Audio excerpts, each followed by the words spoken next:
nagi ay kitiruga badasa umamati garunara wagatu kange kochai manamati ime mankabati nyati ni mana tapame kamwe bae anisivana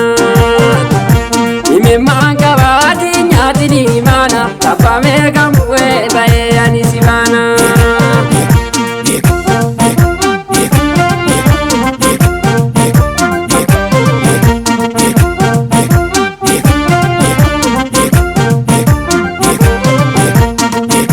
Pininu boda bodara,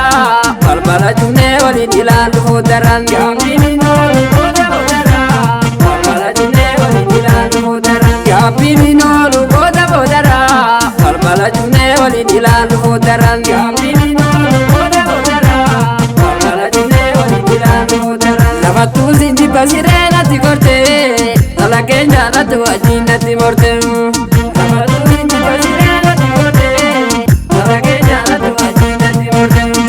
Lafatu sindi basirena ti korte, ala kenya la tu ajina ti morte. Lafatu sindi basirena ti korte, ala kenya la tu ajina ti morte. Lafatu sindi amunga dukana, ulige gingilcha,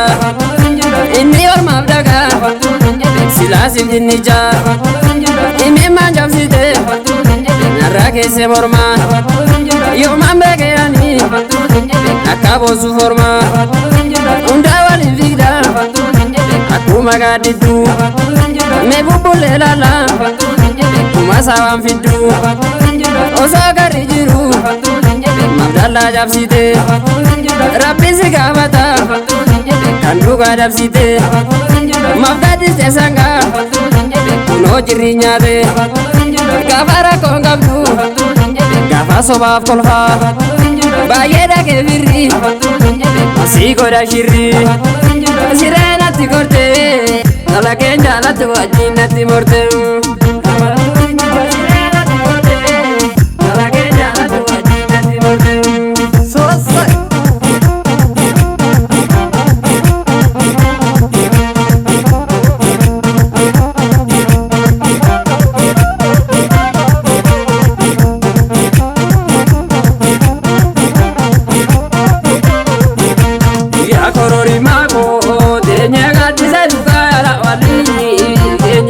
saduga jala walini ya gorori mako garagarte irata tu gana batini garagarte irata tu gana batini ya gorori mako manuma mari jamna marito manuma mari jamna marito ya gorori mako mari bi marapa burara ko kenya mari bi marapa burara ko kenya ya gorori mako erkayara ni benu benu erkayara ni benu benu gorori mago yerora mi male agni mazenu yerora mi male agni mazenu ya gorori mago da beni jara da daga ya gorori mago da bagori antunyate ya gorori mago virage jiti vakade undundu amenya bate ya gorori mago namni rezati koru namni rezati koru ya gorori mago bodaraga pini nolu ya gorori mago